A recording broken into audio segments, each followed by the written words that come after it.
Pai do Senhor, meus irmãos, para todos. Graças a Deus que a família CPAD está reunida para celebrar, comemorar mais um Natal de Jesus. Hoje, a popularização e o secularismo multiplica-se de uma maneira tão incrível, até no cristianismo, que quase não se diz mais Natal de Jesus, é só Natal, Natal, Natal. Mas nós estamos aqui para celebrar o Natal de Jesus. Um privilégio, graças a Deus. E o assunto que eu vou abordar é sobre a sabedoria dos magos no Natal de Jesus. A sabedoria divina, daquele grupo de estudiosos, de eruditos, que veio para adorar ao menino que havia nascido, o Messias. E a passagem que eu vou ler é Mateus, capítulo 1, os versículos de 2 a 12, que diz assim: Tendo nascido Jesus em Belém da Judeia. Os irmãos estão vendo como é que a Bíblia é fiel? Imagine se a Bíblia não dissesse Belém da Judeia. Havia mais de uma Belém naquele tempo. Então veja como a palavra de Deus é infalível. Em Belém da Judeia, no tempo do rei Herodes, eis que uns magos vieram do Oriente a Jerusalém. Eu não vou falar sobre os magos, não dá tempo. Seria interessante, porque hoje é difícil separar a ficção da realidade. É tanto enxerto colocado neste assunto que muita gente prefere nem ouvir. Mas, meu irmão, isso é exagero. Os magos que se refere aqui eram homens de Deus e não eram de Babilônia. Bom, voltando. Os magos vieram do Oriente a Jerusalém e perguntaram: onde está aquele que é nascido rei dos judeus? Ou seja, eles não foram aguardar o nascimento do menino. Eles já vieram sabendo que ele havia nascido. É muito interessante, porque vimos a sua estrela, não foi estrela qualquer, como você está pensando, como acontece nos filmes, que mentem muito. Aqui se trata da sua. Você está vendo que era algo maravilhoso, sobrenatural. A sua estrela no Oriente, e viemos adorá-lo. Ou seja, eles não foram ali apenas para admirá-lo, para vê-lo, pintá-lo, já que não havia fotografia, adorá-lo. Eu creio que é o que nós estamos fazendo neste momento, nesses minutos, adorando. Ou seja, em espírito, alma e corpo, nos prostrando perante ele. E o rei Herodes, ouvindo isso, perturbou-se, e toda Jerusalém com ele, e congregado todos os príncipes dos sacerdotes, e os escribas do povo, perguntou-lhes onde havia de nascer o Cristo. E eles lhe disseram: em Belém da Judeia, porque assim está escrito pelo profeta: e tu, Belém, terra de Judá, de modo nenhum és a menor de entre as capitais de Judá, porque de ti sairá o guia que há de apacentar o meu povo de Israel. Então Herodes, chamando secretamente os magos, inquiriu exatamente deles acerca do tempo em que a estrela lhes aparecera, e enviando-os a Belém, disse: ide e perguntai diligentemente pelo menino, e quando o achardes, participai-mo, para que também eu vá e o adore. Mentira, ele não ia adorar coisa nenhuma. Herodes era idumeu. E os irmãos sabem que devido a Saul não ter cumprido a ordem divina, a semente maligna veio perturbando o mundo judaico até nessa época. E tendo eles ouvido o rei, partiram, e eis que a estrela que tinham visto no Oriente ia diante deles, até que, chegando, se deteve sobre o lugar onde estava o menino. Os irmãos sabem que nessa ocasião, o menino não estava mais na manjedoura, já estava numa casa. E vendo eles a estrela, alegraram-se muito com grande alegria. E entrando na casa, acharam o menino com Maria, sua mãe, e prostrando-se, o adoraram, e abrindo os seus tesouros, lhe ofertaram dádivas, ouro, incenso e mirra.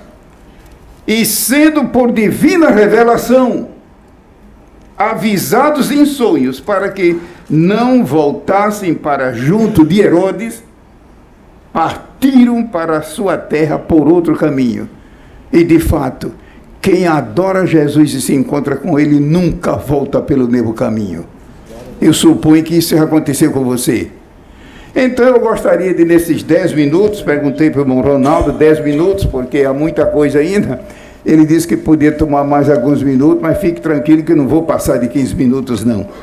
Eu gostaria de falar rapidamente sobre a sabedoria divina dos magos que vieram adorar o menino Jesus. E que essa sabedoria divina encha, transborde a nossa vida em todos os aspectos, nosso espírito e alma e corpo. Em primeiro lugar, onde estava a sabedoria desses magos? A pergunta deles foi uma pergunta sábia. Veja a pergunta: aonde está aquele que é nascido rei dos judeus? Uma pergunta sábia. Quais as grandes indagações da sua vida? Não vá me dizer que você não tem. Imagine se fosse um sermão mesmo, de 40 minutos, e eu tivesse tempo aqui para conversar com o povo, através do microfone, e indagar, de modo que houvesse um prolongamento do assunto, mas o tempo não dá. Qual de nós aqui não temos indagações? Perguntas, às vezes perguntas comuns, mas às vezes perguntas que ninguém sabe, só você. Estou falando inclusive para os casais, marido e mulher. Há perguntas que nenhum nem outro, só Deus sabe. Quais são as nossas perguntas? Serão perguntas sábias? Diz aqui que eles perguntaram aonde é que nasceu. Eles não vieram, eles tinham tanta convicção que estavam dentro do plano divino, que eles não vieram para assistir o menino nascer. Eles já vieram convictos de que o menino havia nascido. Imaginar, irmão, a alegria desses homens. Vi lá do Extremo Oriente. Os irmãos interessados do assunto, eu posso citar fontes para você estudar fora da Bíblia. Fontes que eu digo confiáveis. É claro que não é em língua portuguesa, mas é fascinante a história. Uma pergunta sábia. Pensemos neste Natal. Quais são as suas e as minhas indagações? Na escola, na vida, no trabalho, no futuro, etc., aquilo outro. A história dos magos nos faz pensar em perguntas sábias. Quais são as grandes indagações da nossa vida neste momento? Então, concluindo este ponto, o Senhor Jesus Cristo é a principal das minhas indagações o tempo todo. Deus espera que as suas indagações e perguntas o tempo todo gire primeiramente em torno de nosso Senhor Jesus Cristo. E este Natal é uma época apropriada para a gente pensar nisso. Uma segunda evidência da sabedoria dos magos. A busca dos magos foi sábia. Eles perguntaram aonde é nascido o rei dos judeus. Ou seja, uma busca sábia. Será que eu e você temos durante esta vida em que já conhecemos a Cristo através da Bíblia, através da igreja, através da mensagem, através da conversão, a nossa busca tem sido correta? Ou quem sabe se aconteceu alguém buscar e depois está vendo, deu em nada, não adiantou nada, e a pessoa fica frustrada. os magos nos ensinam que é preciso sabedoria na busca das coisas. Este Natal é uma época apropriada para imitar os magos. Eles foram sábios, não foi somente no sentido de pergunta, de indagação, mas no sentido de busca. Então, aplicando, eu pergunto, a quem é que eu e você procuramos neste Natal, neste ano que findou, no ano que se avizinha? O que é que nós buscamos? Continuamente, que esta busca, em primeiro lugar, seja a face de nosso Senhor Jesus Cristo. Que Ele tenha a prioridade sempre 24 horas por dia. Se você não fizer isso, meu irmão, permita a minha franqueza, você não é sábio. Você está em trevas e quem anda em trevas não sabe para onde vai. Uma terceira evidência da sabedoria dos magos: a visão espiritual que eles tiveram. Eu não vou ler o texto, porque o tempo desaparece, mas se alguém ficou atento, notou que o texto que eu li diz: nós vimos a sua estrela no Oriente.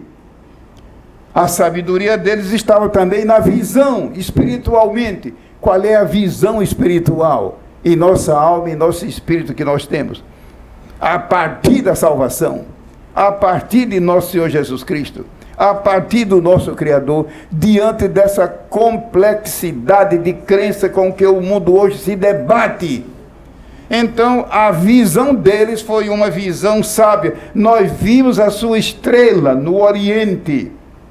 Que neste Natal e no ano que se avizinha, nós sejamos cheios da visão espiritual. Aquilo que o apóstolo Paulo disse a Agripa: não foi desobediente, ó rei, a visão celestial. Mas como é que você vai ter visão se você não tem essa visão constantemente? Os magos nos ensinam que o Cristo do Natal, que eles estavam em busca e nós estamos celebrando, Ele pode multiplicar e nos conceder essa visão renovada e ampliada. Uma quarta evidência da sabedoria, a sabedoria dos magos no Natal de Jesus. O motivo dos magos, o motivo naquele momento, eles disseram: nós viemos para adorá-lo. Viemos para adorá-lo. Ou seja, qual o motivo desta reunião esta noite? Qual o motivo de nós estarmos dedicando a fazer o que estamos fazendo para Deus? O que é que nos impele? Qual é o nosso motivo? Eu não estou me referindo só em assunto da igreja, mas em assunto da vida normal, como você e eu temos. Qual é o motivo que impele tudo para frente? Os magos nos ensinam. Eles disseram: viemos adorá-lo. Viemos adorá-lo. Não foi apenas admirá-lo, não foi apenas vê-lo, não foi apenas para descrevê-lo. Viemos adorá-lo, ou seja, nos curvar diante dele e nos render, a nos consagrar espírito, alma e corpo. Que no Natal, neste Natal de 2013, este pensamento, esta ideia fique pairando em nosso espírito e alma, para tomar conta de todo este ano que se avizinha. Visão, e não apenas visão, mas motivo. Viemos para adorá-lo. Ou seja, o que é que nós viemos fazer neste culto? É uma pergunta pastoral. Eu sou pastor, tenho essa liberdade.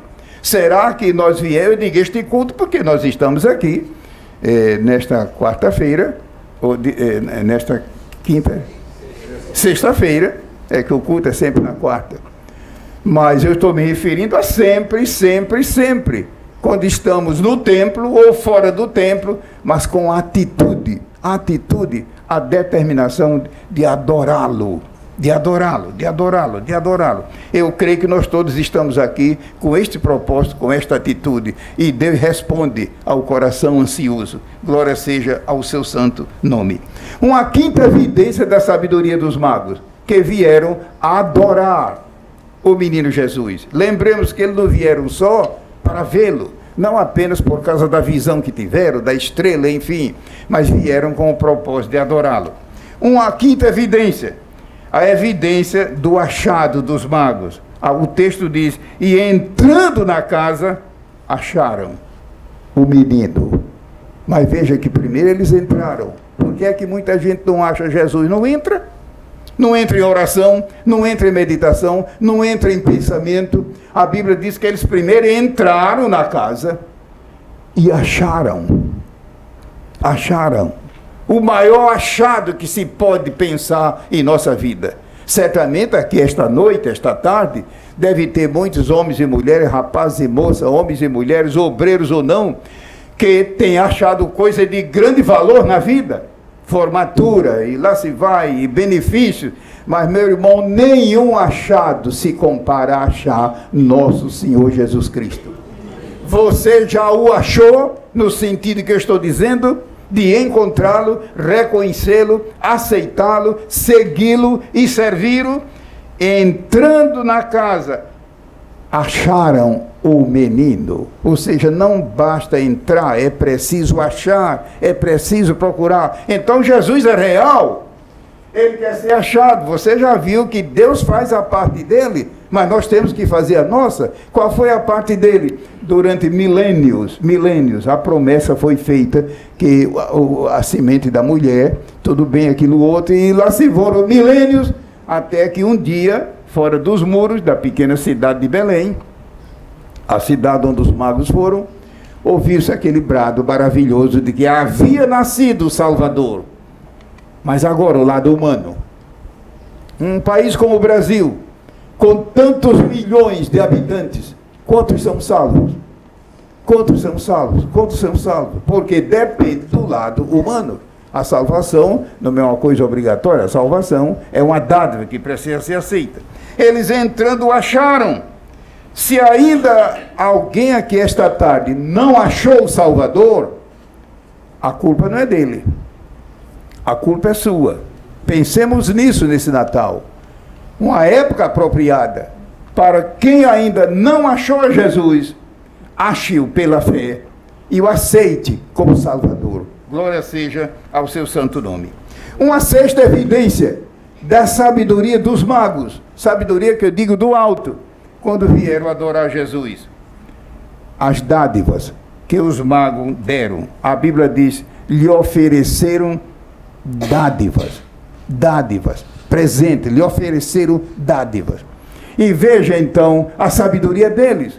Ou seja, neste Natal de 2013, eu não estou dizendo somente nessa horinha que estamos aqui na CPED, mas nessa quadra do Natal, enfim, o que é que nós vamos dar ao Salvador? O que é que nós vamos lhe ofertar? É muito difícil dar um presente a quem tem tudo. É impossível. Se de repente você fosse encarregado de levar um presente para a Rainha Elizabeth, o que é que você levaria? Se de repente você tivesse a comissão de levar um presente para a Dona Dilma, ela tem tudo, elas têm tudo, eles têm tudo. Imagine Deus que tem tudo. Deus está sempre pronto a dar, mas Ele também quer receber o nosso louvor, a nossa adoração, a nossa entrega total e a consagração da nossa vida, nosso inteiro ser colocado à disposição dele. Que há pessoas que só dão uma parte, e Deus só se apodera da parte que você entrega. Deus, ele não é absoluto. Então está escrito que eles ofertaram dádivas. Então, neste Natal, Deus nos dê graça para nós oferecermos a Deus o melhor. Não 30%, não 40%, 100%. Ele deu tudo. Jesus deu tudo. Tudo. Inclusive, fez-se homem. É claro que não é homem como você e eu. Ele era um homem sem pecado. Uma coisa que é difícil entrar na sua mente, a menos que você ore e leia a Bíblia. Nós todos pecamos e temos pecado. Jesus nunca pecou. Então existe por aí, inclusive agora, entre os filósofos cristãos, uma dúvida. Será que Jesus estaria sujeito a pecar? Não pense numa tolice dessa. Ele foi tentado em tudo, menos quanto ao pecado. Jesus era e é Deus para sempre e eternamente. Que daremos a Cristo hoje, neste Natal? Vamos dar o nosso melhor. Ele deu-se inteiramente por nós. E uma sétima evidência da sabedoria dos magos. Eles vieram de lugar muito distante. Irmãos, imagine naquele tempo que não tinha motocicleta. nem bicicleta, nem helicóptero, nem trem. Vieram por terra, certamente montados em camelo, não sei, lá do Oriente. Do Oriente. Eu gostaria de falar alguma coisa sobre os magos de Fonte Segura, mas não vamos entrar nessa área. Se for interesse da congregação, quem sabe. Mas é muito longe de onde eles vieram, da antiga Pérsia. Mais ou menos aonde hoje fica o Irã, lá no fim do mundo. Alguém dirá, mas como é que se explica isso? Meu irmão, apesar de eu não entrar no assunto, mas se você estiver interessado, lê Romanos 1 depois em casa. Romanos 1, o capítulo todo. Romanos 1. E acabou o segredo. O que é que Romanos 1, a revelação que Deus deu a Paulo? Deus mostrou para Paulo que a primeira religião da terra era monoteísta. Que maravilha! Era monoteísta, era só Deus. É tanto que a Bíblia diz, desviaram-se todos. Nós costumamos pensar que hoje, desviado, é a pessoa, ou desviada, é a pessoa que abandona os tempos. Meu irmão, toda pessoa não salva. Coitadinho, é um desviado. Desviaram-se todos. Ora, isso mostra que a primeira religião do mundo era monoteísta. E lá em Romanos 1 explica que Deus se revelou. Tudo aquilo que o homem precisa conhecer de Deus, Deus revelou.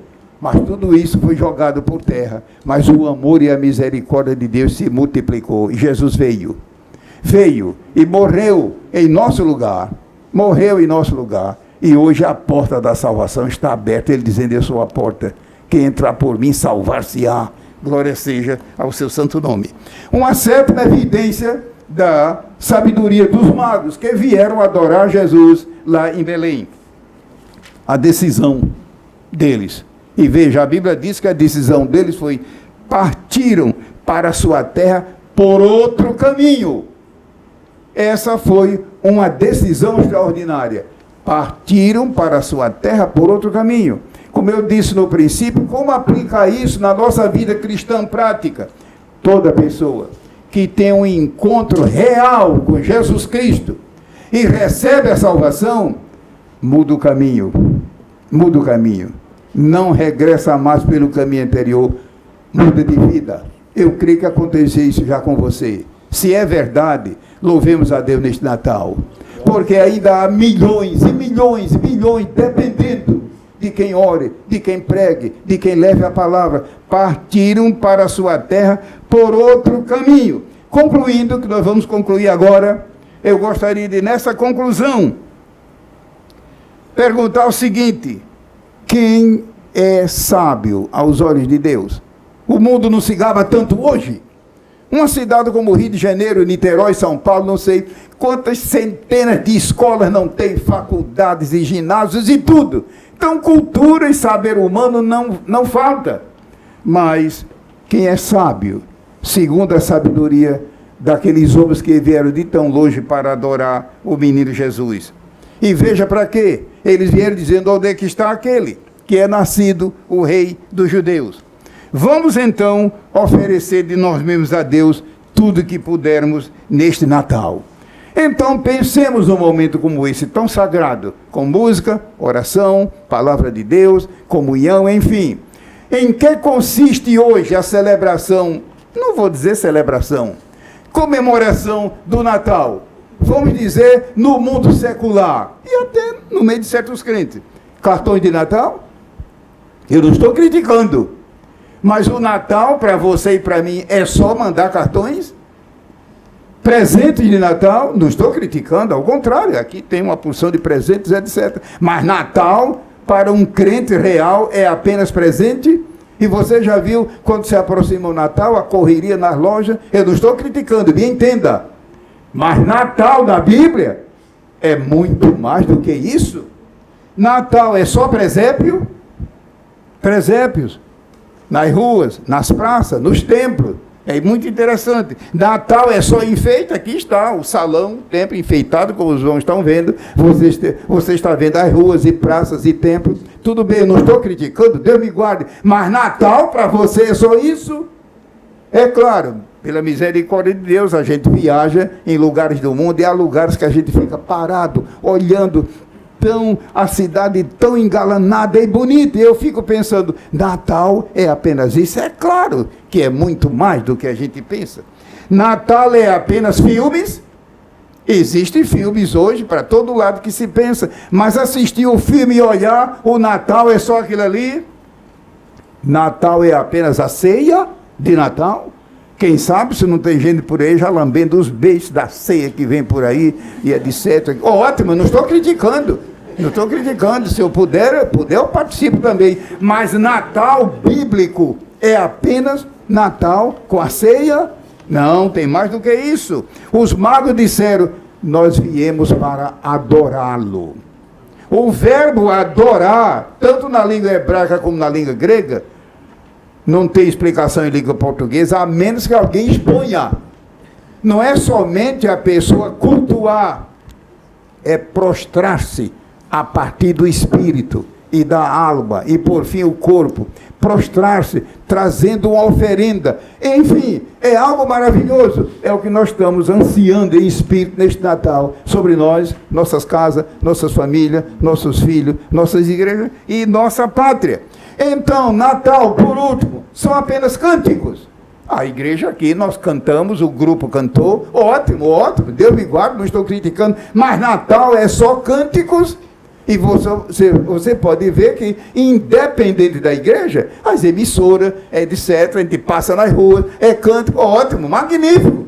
Mas Natal é muito mais do que isso. Natal é fazer como os magos fizeram. Adorar o menino Jesus, voltar por outro caminho. Eu estou aplicando no sentido espiritual.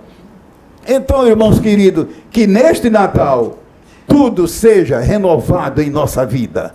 Uma nova esperança, uma fé fortalecida, uma consagração maior, uma dedicação maior a Cristo. Ele é digno de tudo, Ele é digno. Ele é aquele que deu sua vida por nós e está por toda parte, apelando, para que venham depressa enquanto é tempo. Eu agradeço a Deus pela oportunidade e pela atenção. Eu vou pedir para o irmão Alexandre retomar aqui o microfone, mas grave, leia direitinho, Mateus capítulo 2, os versículos de 1 a 12 que eu li, a sabedoria. Sabedoria que eu digo do alto, porque eles já eram sábios, no sentido terreno. Mas veja, a sabedoria deles se manifesta nos atos, que em nossa vida seja uma realidade, para a honra e glória do nome do Senhor e para a nossa felicidade espiritual. Amém. Amém.